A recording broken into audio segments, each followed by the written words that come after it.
Opinion.com.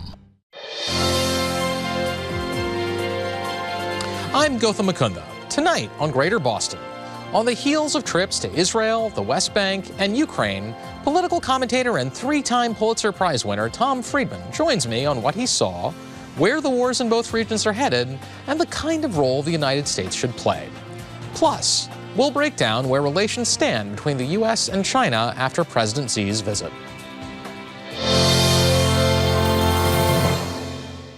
Israeli forces have been inside Gaza's main hospital for 2 days, as Prime Minister Benjamin Netanyahu and his military come under growing international pressure to release proof of what they say is a Hamas command and control center in underground tunnels there. Here in the U.S., President Joe Biden agrees with Israel. You have a circumstance where the first war crime is being committed by Hamas by having their headquarters, their military, hidden under a hospital. And that's a fact. That's what's happened. Battles rage across the Gaza Strip, and the Hamas-run Palestinian Health Authority puts the death toll at more than 11,000, as protesters around the globe and the UN's humanitarian agency chief call for a ceasefire. After witnessing the carnage firsthand on a trip to Israel and the West Bank, New York Times columnist Tom Friedman called upon the Biden administration to come up with a two-state solution for indigenous peoples living in the areas of Gaza, the West Bank, and Israel. And it looks like the president might agree. I made it clear to the Israelis that to Bibi and to his war cabinet that I think the only ultimate answer here is a two-state solution that's real. I'm not a fortune teller. I can't tell you how long it's going to last. But I can tell you I don't think it ultimately ends until there's a two-state solution. Three-time Pulitzer Prize-winning author and columnist Tom Friedman joins me now to discuss. Tom, what did you see when you were in Israel? Well, I saw a country I'd never been to before, really, Gautam, in the sense I've been visiting Israel since I was 15 and I'm now 70. But it was a traumatized country. But I think in the most important way, for purposes of this analysis, it was a country that had really been shrunken. The attack by Hamas on Israeli border towns, villages, and kibbutzim adjacent to Gaza basically had driven thousands of Israelis to leave the border area for fear that the government, the army, couldn't protect them.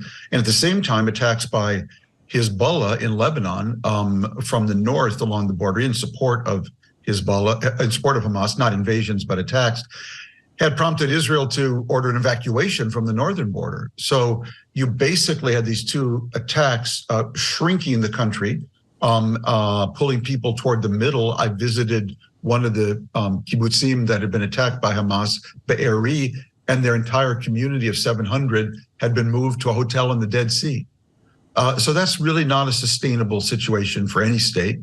And but it's the huge challenge Israel's wrestling with now. You've got two enemies that are in effect shrinking the country.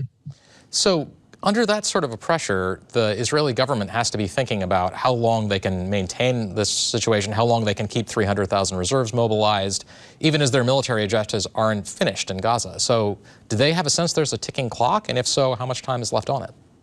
There's certainly a ticking clock. And during the time I was there, I heard a whole different set of time frames. I mean, some people, Defense Minister Gallant has really talked about a project that would take 6 months that would take the Israeli army through Gaza City, which it's taken now all the way down to Khan Yunis and the border with Egypt. Other people told me we may only have 3 more weeks. We'll stay in the north of Gaza, use that as a platform to try to take on the Hamas leadership to the south. There was not at least in the time I was there, a very clear sense of how much time they had or what the ultimate goal would be other than their goal, they said, of destroying Hamas.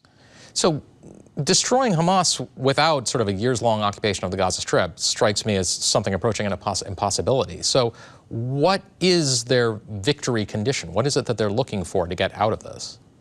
You know, again, Gautam, there is no consistent presentation of that. You heard Prime Minister Netanyahu last weekend saying that there'll be basically no Palestinian Authority from the West Bank taking over Gaza. It will remain under Israeli control in essence for perpetuity. But given the fact that Israel is also controlling 3 million Palestinians in the West Bank, that would mean 2 million more in Gaza. You're talking about 7 million Jews controlling 5 million Palestinians. And I don't think that's sustainable. I think President Biden doesn't think that's sustainable. It requires a Palestinian partner. But I think we can't even have that conversation until obviously we know where this war ends and how it ends. And so, I mean, every war must end, but they can go on for a very long time. What is Israeli society going to look like after 3 months, 6 months of this, if that's what they're thinking about doing? Well, you know, one of my concerns all along, Gautam, is been built on some research by Israeli economist Dan Ben-David, you know, who basically argues that Israel is a country of 7 million, but there's about 400,000 Israelis in key positions of economics, of research, of medicine, of technology, of military. And they're the bus that, they're the ones who drive the whole bus, excuse me, those 400,000. And I believe one of the overt or tacit goals of Hezbollah and Hamas has been try to get those 400,000, many of them, to leave. And because they're talented people, many have dual passports. So they're trying to do it by design. I think Netanyahu is trying to do it by default. That is by pushing for a judicial coup, by giving ridiculous amounts of money to ultra-Orthodox parties that don't teach their kids math, science, English, or civics, democratic civics, by funding more and more settlement of the West Bank and creating conflict and tension there. He's also eroding the number of that key 400,000. Obviously, lots of Israelis and lots of talent, but that key that really makes the difference. And that's what I worry about in the long run. It's a small country, and it's a relatively small, tip of the spear there. And I think that's one of the real long-term threats for Israel. So the Israeli political debate with regards to the war is strikingly in some ways wider than the American one, where you see Netanyahu facing direct criticism in Israeli politics and from Israeli society in a way that there's not a lot of from the American political equivalents in the U.S. Is that going to, that does not seem sustainable, his war leadership, when he's running at 10 or 15% in the Israeli polls. Are we going to see turnover in the Israeli government? Are we going to see the U.S. pushing for that turnover?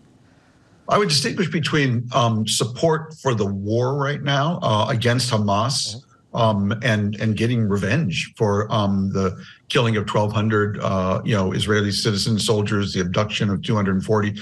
That seems to be pretty broadly supported. What is not supported is who's going to lead the country the morning after. And anyone who's been in Israel for the last few weeks will tell you there is a welling anger there waiting to explode against Netanyahu if and when the fighting stops, and particularly if and when the 300 or 400,000 reservists return from the front. And so, again, Netanyahu has been a very deft politician. I wouldn't write his obit myself, a political obit right now, but I think you're going to see an explosion of rage directed at him and his cabinet. People like Yariv Levin, the justice minister, who forced through this judicial coup at a time when the Shin Bet security service, military intelligence, the army leadership said, you're breaking the army because we have pilots who refuse to fly for a dictatorship. And not only are you breaking the army, they told him, Hamas and Hezbollah are noticing it. They're talking about it. They're seeing us as vulnerable. And so I think when the commission of inquiry happens after this war, that's something that's going to come out very prominently. So I don't know what's going to happen to Netanyahu. All I know is, as I've argued in my piece, I believe he's the worst leader in Israeli history, possibly the worst leader in Jewish history. He fractured Israel at exactly the wrong time. And, for my money, the sooner he leaves the political scene, the more chance Israel can come together. Because Netanyahu's whole style of leadership, he and Trump are brothers from different mothers. It's the same thing. It's divide and rule. Try to win by 50.0001%. Divide, divide, divide. Jews from Arabs, religious from secular, Ashkenazim from Sephardim. That's been his whole approach since he began, and it's done terrible damage to Israeli society and its politics. So then, on the Palestinian side, the killing in the West and the Gaza Strip is getting worse by the day. Are we starting to see fraying among Hamas ranks? Any sense that they are reaching out to any kind of negotiations? Good question. There's just so little of that kind of reporting, Gautam. It's not like you can talk to the Hamas leadership, but it does appear Israel's pretty well taken control of Gaza City. So if you think of Gaza as thirds, there's Gaza City up to the Gaza River. Then you move south, there's an area of refugee camps, and now huge number. I don't know the exact number, but hundreds of thousands and maybe a million refugees. And then the third part, up closer to the Egyptian border, is Khan Yunis, where the Hamas leadership is believed to be hiding. And so the question really is now for Israel, do you try to go all the way to the south, try to do to Khan Yunis what you did to Gaza City? By the way, that would be tragic. The city's now uninhabitable. What do you do with all those refugees in between? And that's why you've seen this thing slow down a little bit. There's talk of an imminent hostage exchange, but we've heard that it's imminent now for days. So I don't know what's going on there. I'm sure Israel has made a lot of mistakes, and they're going to reflect on this, for a long time. But no one's made a bigger mistake than the Hamas leadership that's exposed itself and the Palestinian cause in ways that, and most of all, the civilians of Gaza to an Israeli retaliation that was expected, totally predictable, and is just done. It's been a tragedy for the people of Gaza, who I think are as much have been as much taken hostage by Hamas all these years as Hamas has taken hostages from Israel. So the situation in the Gaza Strip is the worst, but things are also getting worse in the West Bank, where we're seeing settlers sort of really putting a lot of pressure on Palestinians in that area. Do we see that going to be continuing? How bad is it likely to get? And is the Israeli government going to take steps to stop it? Well, there's a real worry. There are radical settlers there who are actually trying to create a conflict there with Palestinians in hopes of widespread violence that would get Israel to push them out and across the Jordan. That sounds perverse, but it is their agenda. And so that's very worrying to me, how that's going to be quelled. But these people are politically Bibi Netanyahu's base. His only hope of staying in power is by depending on these radical settler Jewish supremacist groups. And, American Jews don't understand. You didn't go to Jewish summer camp with these people. They weren't in the cabin in the Catskills next to you, and they were not on your last UJA or birthright tour. These are radical extremist Jewish supremacists who look like they just walked out of the Second Temple, and they're dangerous. But there's also Hamas elements in the West Bank too. This is there's no love fest going on there. So all of it's highly unstable, and I have no idea how it's going to play out. And then sort of the worst case scenario for Israel would be more involvement from Hezbollah or even from Iran. What are we seeing in terms of efforts to stop the war from spreading out to bringing them in on full scale? Everything kind of changes day to day, Gautam, but what's been interesting is after a pretty intense back and forth between Israel and Hezbollah letting Hamas elements in southern Lebanon, there's a lot of Palestinian refugee camps there, also fire rockets and drones at Israel. In the last 48 hours, it seems to have calmed down. There is I think a sense, literally as we sit here today, that Iran has decided that it does not want to expose its Hezbollah sort of second strike capability to complete devastation by Israel, and is going to keep this under control. We have 2 American aircraft carriers in the region right now, Gautam, if you think about it, one in the Eastern Mediterranean, one now just getting positioned in the Persian Gulf near Iran. And Iran has 4 aircraft carriers. I call them landcraft carriers. Hezbollah, the Houthis in Lebanon, the Houthis in Yemen, Hezbollah in Lebanon, Hamas in Gaza, and Shiite militias in Iraq. So these are all platforms, just like an aircraft carrier is a platform, and Iran uses them to project power in the region in its larger goal of driving America and Western influence out of the area. And again, I think if you step back, this is a point I've been making. since the start of the war. If you look at this from 30,000 feet, what's been going on in the world is basically that Ukraine was trying to join the West and Israel was trying to join the East. Israel was trying to join the East in the sense of normalizing relations with Saudi Arabia, which would have been a giant change in the region, as big, if not bigger, than the Egyptian-Israeli peace at Camp David. Russia is trying to prevent Ukraine from joining the West. Iran is trying to prevent Israel from joining the East with now the help of Hamas, et cetera. And now Iran and Russia are actually fused as partners in both projects in many ways. Thank you, Tom. Now, I want to turn to another deep-seated, decades-old conflict playing out on the world stage. It's been more than a year and a half since Russia launched its brutal assault on Ukraine. And while the fighting has made it impossible to get an accurate count, estimates put the Ukrainian death toll in the tens of thousands at least. Over time, Russia has captured large swaths of the country, but Ukrainian forces have been able to reclaim more than half.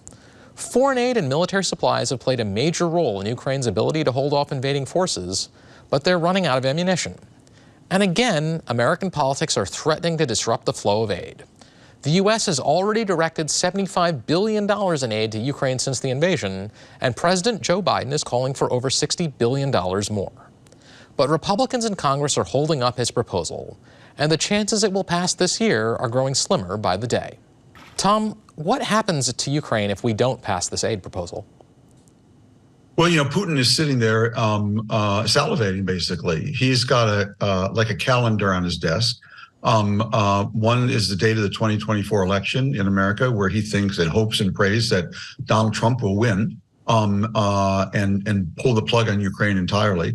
And he's looking at our legislative calendar and hoping that Congress will not be able to agree on either the economic or the military elements of this next Ukraine security package. Now, administration people say, Gautam, if they can get the military side of it through, Ukraine will have enough weaponry basically to get it through the next year and to the U.S. election. So that would be very important. They'll have to scramble on the economic side, but at least they can get the military through. If they can't, Ukraine's going to be very, very vulnerable. And it would not only be a tragedy for Ukraine in its effort to recover its territory from this savage invasion by Russia, but it'd be just a tragedy for American power in the world, that we supported this country and then just suddenly we walked away. No, kind of tired of that. That would be really awful.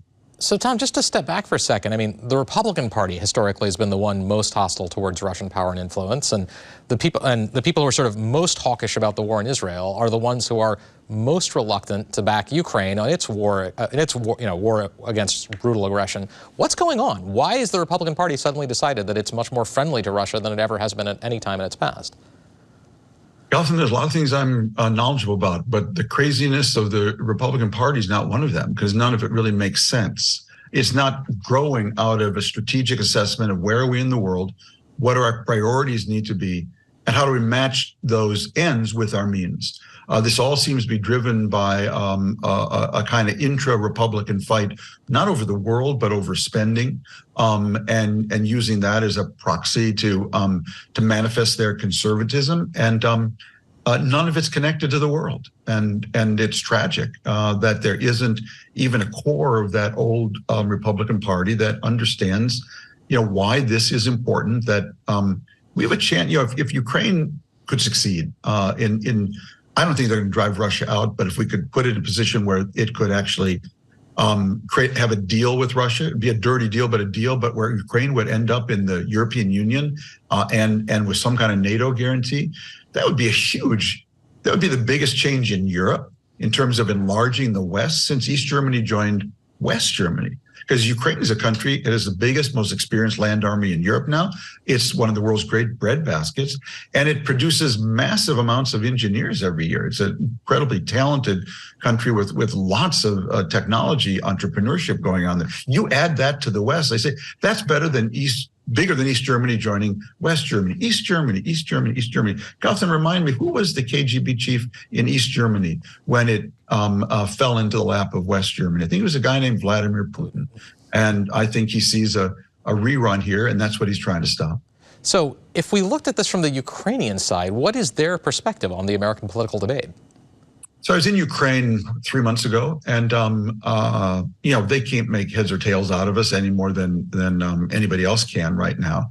They're just hoping and praying that we will come through for them, because I think there is an understanding in the Ukrainian military and political elite that we are at peak Ukraine in terms of the amount of support the West can and will give Ukraine, and so there's going to have to be a dirty deal.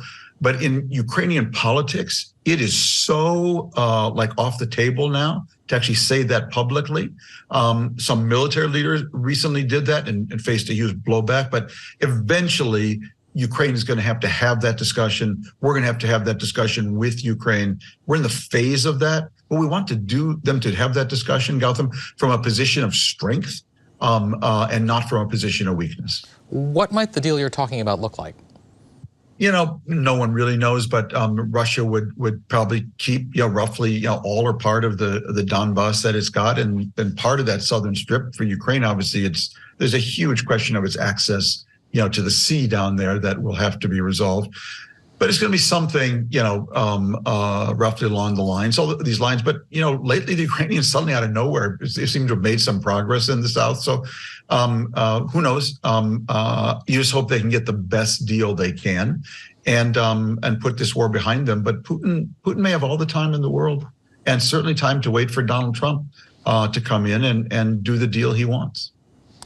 So are there any feelers on the Russian side showing will openness on their side to that kind of a deal? It's a really good question. None that I know of. And again, I don't think anyone quite wants to do it yet from any kind of position of weakness, to be approaching them at a time when it looks like Ukraine is not going to get American economic or military aid. But I could definitely see that happening in the next 6 months if we can position Ukraine to have a stronger bargaining position. Finally tonight, a California summit between President Joe Biden and Chinese President Xi Jinping has already led to one major diplomatic breakthrough. Pandas could soon be on their way back to the United States. But what else can come from this summit, and what does it mean for the future of U.S.-China relations? So, Tom, the pandas are clearly the most important thing, but beyond that, what else can we expect from this summit? Well, I think what they've done, Gautam, is put a floor under the deterioration in U.S.-China relations that's really been going on since the Trump administration, beginning in the area of trade. I never believed that Donald Trump was the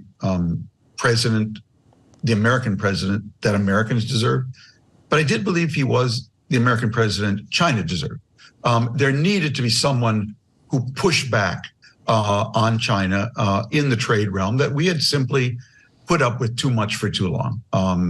Too many cases where China was not fulfilling its trade obligations under the World Trade Organization and disadvantaging companies. And the evidence of that for me always, and which I would say to Chinese friends and officials, is how did you lose the biggest, most powerful, free, pro-China lobby in America, which was the American business community? And so they got fed up. They were the ones who began to leave, to downsize their China operations. And so that was a real loss for China. It was a policy failure. At the same time, its much more aggressive foreign policy and internal closure under Xi was alienating China's China's neighbors. They are allies, but even more allies today: Vietnam, the Philippines, South Korea, Japan, Indonesia, Australia. China's behavior was isolating it in the region and driving people into our arms. And all that said, Gautam, I think that we've reached kind of a bottom here, and we've put in a floor. That's what this summit was about. They resumed military to military discussions. I'm sure there will be some economic things that will come out of this. And I think that in itself is a good thing. I wish President Xi and President Biden would speak once a month on the phone. We're two big countries. Neither of us can really, fully realize our potential without the other. And so, I'm glad we found a floor. But from China's point of view, I don't think China can realize its full potential when now you have so many Chinese entrepreneurs, young people, voting with their feet, looking to get out. And that's a sign that something is not quite right inside, irrespective of what's going on in the U.S.-China, pathway. So how much of what we're seeing in this sort of closer ties, or China being more flexible with the United States, is driven by the problems of the Chinese economy, where they seem to be either on the edge of or actually plunging into a pretty severe recession? Yeah, I think that's certainly part of it, that looking for a foreign power to blame is always there. But I think that the real problem is China was going in a certain direction. When you were teaching there, it was 2 steps forward, 1 step back, but getting more and more open to the world, and marginally looser and looser inside. I remember the days when I could do a bookstore event, book talk in Beijing. That is way in my past now, So there was a real U-turn, and because of that U-turn, I think China lost a lot of trust with the world, but it lost trust at a really bad time when trust became more important than ever. Trust became more important than ever because as everything became digital, Gotham, everything that was digital and connected, all right, you really had to trust the other person on the other side. Is your Chinese-made toaster or refrigerator or your kid's TikTok, all these that are connected and digital, you really have trust that the other side is not abusing them. And as the world gets more digital and connected, China, I think, chose a very bad time to really lose the trust of a lot of its trading partners, not only the United States. And at the same time, we entered a world where microchips became the new oil. Microchips can only be made in a global supply chain of incredible trust between the parties. And I think China's really hurt itself there as well, beyond the fact that the U.S. is withholding its most advanced chips, but also just generally its ability to partner with other countries on these higher and higher technologies that require massive collaboration and therefore a lot of trust. This was a really bad time to breach trust with the world. Tom Friedman, thanks so much for being with us today. Thank you, Gotham. That's it for tonight, but come back tomorrow for Talking Politics. Katie Lannon and her panel will break down the latest out of Beacon Hill on rent control, the debate over shelter for migrants, and drug price reforms, as well as what's left on the lawmakers' plates heading into the new year. That and more tomorrow at 7. Thanks for watching. I'm Gautam Mukunda, and good night.